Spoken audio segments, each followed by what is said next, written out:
New Horizon একাডেমিতে সকলকে স্বাগত। আমরা পিরিয়ডিক টেবিলে চ্যাপ্টারে আছি। দেখো, ইলেকট্রন আসক্তি নিয়ে আমরা আলোচনা করছিলাম। ইলেকট্রন আসক্তির থিওরি আমাদের শেখা হয়ে গিয়েছে, সংজ্ঞা শেখা হয়ে গিয়েছে। এবার এখান থেকে বিভিন্ন কোশ্চেন নিয়ে আমরা একটু আলোচনা করব। ইলেকট্রন আসক্তি থেকে সবচেয়ে বেশি ইম্পর্টেন্ট যে কোশ্চেন সেটা নিয়ে আমরা আলোচনা করব। তার আগে একটা কথা বলে নিই, এখানেও পর্যায় বরাবর এবং শ্রেণী বরাবর একটা সাধারণ পরিবর্তন, সেটা সম্পর্কে কিন্তু আমাদের একটু জানতে হবে।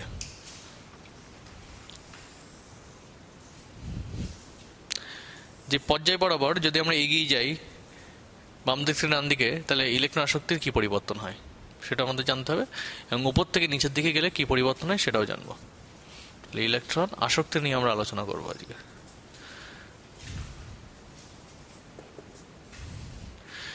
বলছে পর্যায় সারণীর বাম দিক থেকে ডান দিকে এগিয়ে গেলে ইলেকট্রন আসক্তির মান অর্থাৎ ইলেকট্রন অ্যাফিনিটি বৃদ্ধি পায়।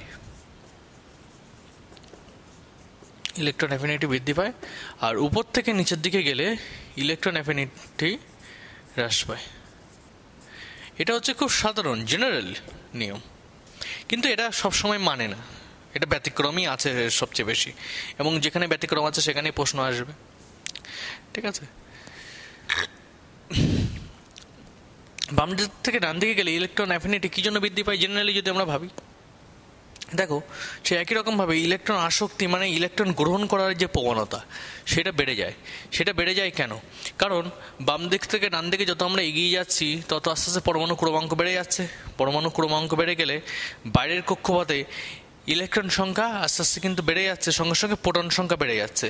প্রোটন সংখ্যা যেহেতু বাড়ছে এবং কক্ষপথ যেহেতু নতুন আসছে না, একই কক্ষপথে ইলেকট্রনগুলো আসছে, ফলে কেন্দ্রকের যে প্রোটনের যে নিউক্লিয়াসের চার্জ, কেন্দ্রকের প্রোটনের নিউক্লিয়াসের যে চার্জ সেটা বেড়ে যাওয়ার জন্য বাইরের কক্ষপথে ইলেকট্রনগুলোর উপর একটা আকর্ষণ বল থাকছে, এবং ইলেকট্রন যত বেশি থাকছে তার ইলেকট্রন আসক্তি কিন্তু বেড়ে যাচ্ছে। ইলেকট্রন গ্রহণ করার ক্ষমতা কিন্তু আস্তে আস্তে বেড়ে যাচ্ছে, কারণ ওদের নিউক্লিয়াসের চার্জ বেড়ে যাচ্ছে। যত বেশি চার্জ বেড়ে যাবে তত বেশি ইলেকট্রনকে নিতে ওদের সুবিধা হবে। ঠিক আছে, তো সেই জন্য ইলেকট্রন অ্যাফিনিটি বৃদ্ধি পায়, আর উপর থেকে নিচে নামলে ঠিক এর উল্টো কারণে হ্রাস পেয়ে যায়। এবার আমরা সবচেয়ে ইম্পর্টেন্ট প্রশ্নটার মধ্যে ঢুকছি। ইলেকট্রন আসক্তি থেকে সবচেয়ে ইম্পর্টেন্ট যে প্রশ্ন সেটার মধ্যে যাব, সেটা হচ্ছে ফ্লোরিন ও ক্লোরিনের মধ্যে ইলেকট্রন অ্যাফিনিটি কার বেশি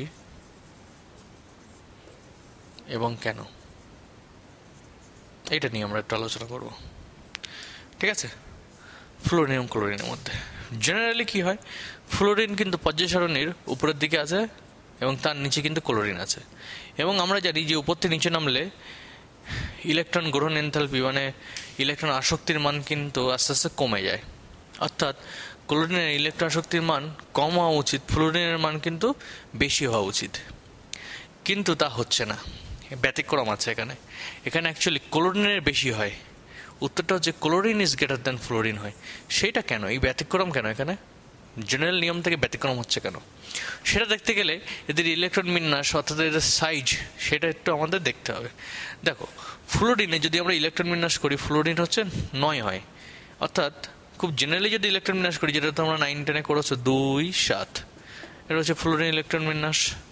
আর ক্লোরিনে যদি ইলেকট্রন বিন্যাস করি এটা 17 হয়, তাহলে এটাকে কি হবে 2-8-7।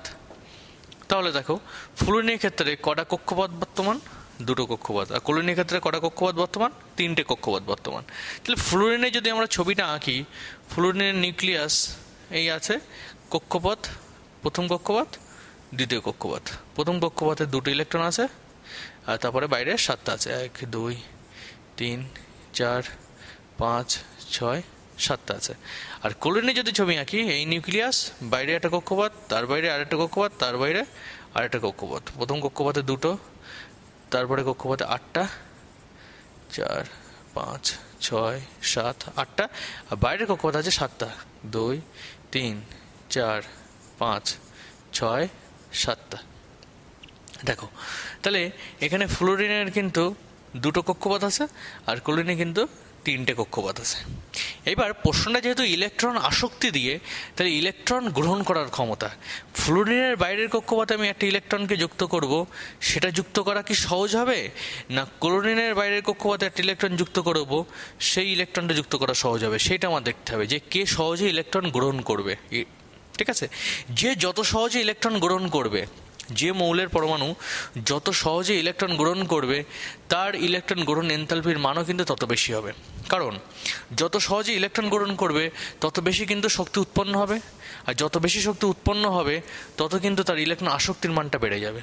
ঠিক আছে, তাহলে দেখো ফ্লুরিনের ক্ষেত্রে বাইরে যে কক্ষপথ n=2 কক্ষপথ, এটা n=2, এটা n=1, n=2 কক্ষপথের সাইজ কিন্তু মোটামুটি ছোটই হয়। আমি যদি তুলনা করি n=3 কক্ষপথের সঙ্গে, n=3 চাইতে কিন্তু n=2 কক্ষপথের আকারটা ছোট।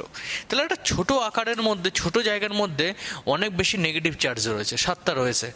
এইবার আরও যদি জোর করে একটা ইলেকট্রনকে অ্যাড করতে হয়, তাহলে কিন্তু ফ্লুরিন খুব সহজে নিতে চাইবে না, ওই ইলেকট্রনটাকে খুব সহজে নিতে চাইবে না, কারণ নিজেদের মধ্যেই একটা ইলেকট্রন রিপালশন আছে, একটা বিকর্ষণ আছে, এবং নতুন করে একটা ইলেকট্রনকে কিন্তু খুব সহজে নিতে চাইবে না। ফলে এখানে সহজে যদি না নিতে চায়, তাহলে এখানে উৎপন্ন শক্তির পরিমাণও কিন্তু কমে যাবে। শক্তি উৎপন্ন হবে, যে শক্তি উৎপন্ন হবে না তা না, প্রথমটার ক্ষেত্রে শক্তি উৎপন্ন হয় কম বেশি, ঠিক আছে, কিন্তু এখানে উৎপন্ন শক্তিটা কম হবে, উৎপন্ন শক্তি কম, কারণ এখানে ইলেকট্রন রিপালশনটা বেশি, ইলেকট্রন রিপালশন এখানে বেশি, এই জন্য উৎপন্ন শক্তিটা কম। উৎপন্ন শক্তি যেহেতু কম, তাহলে ইএটাও কিন্তু কমে যাবে, ইলেকট্রন আসক্তিটাও কিন্তু কমে আসবে। অন্য ক্ষেত্রে ক্লোরিনের ক্ষেত্রে কি হচ্ছে দেখি। ক্লোরিনের ক্ষেত্রে দেখো 7টা ইলেকট্রনই আছে বাইরের কক্ষপথে, কিন্তু এর আকারটা অনেকটা বড়। তাহলে একটা বড় জায়গার মধ্যে যদি 7টা ইলেকট্রন ছড়িয়ে থাকে, তাহলে এই ইলেকট্রনগুলোর মধ্যে রিপালশনটা কম, নেগেটিভ রিপালশনটা কম। তাহলে এখানে কিন্তু বলতে হবে যে ইলেকট্রন রিপালশনটা কম, বিকর্ষণটা কম। তাহলে বিকর্ষণ যদি কম হয়, তাহলে একটা ইলেকট্রনকে এখানে যুক্ত করা কিন্তু খুব সহজ হবে, কারণ নিজেদের মধ্যে বিকর্ষণ নেই, তাহলে একটা ইলেকট্রন করা নিতে পারবে। তাহলে যদি সহজে নিতে পারে, তাহলে এখানে উৎপন্ন শক্তিও একটু বেশি হবে, তাহলে এখানে উৎপন্ন শক্তি বেশি হবে।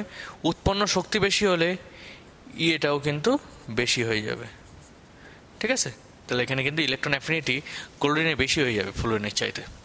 এইভাবে কিন্তু আমরা এটা অ্যান্সার করব।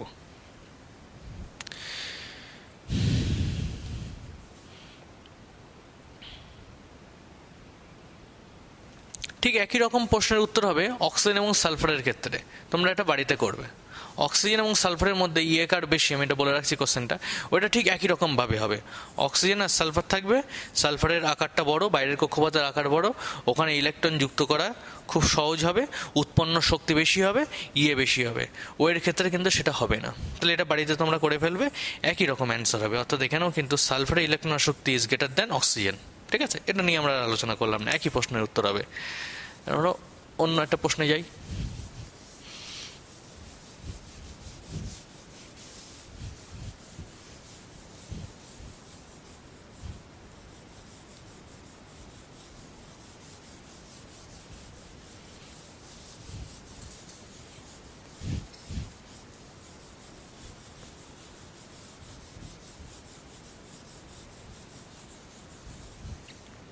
দেখো, বেরিলিয়াম, ম্যাগনেসিয়াম ও নাইট্রোজেনের ইলেকট্রন আসক্তির মান ধনাত্মক হয় কেন?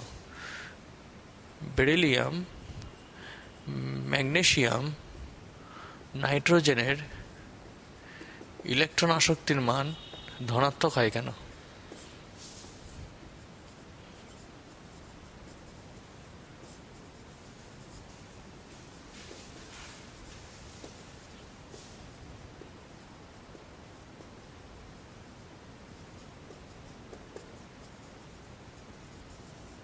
এটা আমরা একটু করবো। তাহলে বেরিলিয়ামের দেখি ধনাত্মক হচ্ছে কেন। বেরিলিয়াম 4 হয়, ইলেকট্রন বিন্যাস করলে 1:2:2। ম্যাগনেসিয়াম 12 হয়, 1:2:3, 2 আর 2 4, 6 4 10 আর 2 12। নাইট্রোজেন 7 হয়, 1s 2s 2p 2 আর 2 4 আর 3 7, ঠিক আছে? তাহলে বেরিলিয়ামের ক্ষেত্রে 2 হচ্ছে,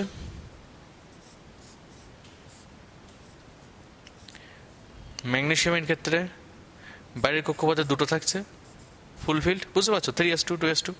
নাইট্রোজেনের ক্ষেত্রে বাইরের কক্ষপথ half field, 2p3 half field হচ্ছে। দেখো, তাহলে আমরা জানি যে ফুল ফিল্ড বা হাফ ফিল্ড হলে সেগুলো খুব স্থায়ী হয়। তাহলে এটা ফুল ফিল্ড অরবিটাল, বেশি স্থায়ী, এটাও ফুল ফিল্ড, বেশি স্থায়ী, এটা হাফ ফিল্ড, বেশি স্থায়ী। দেখো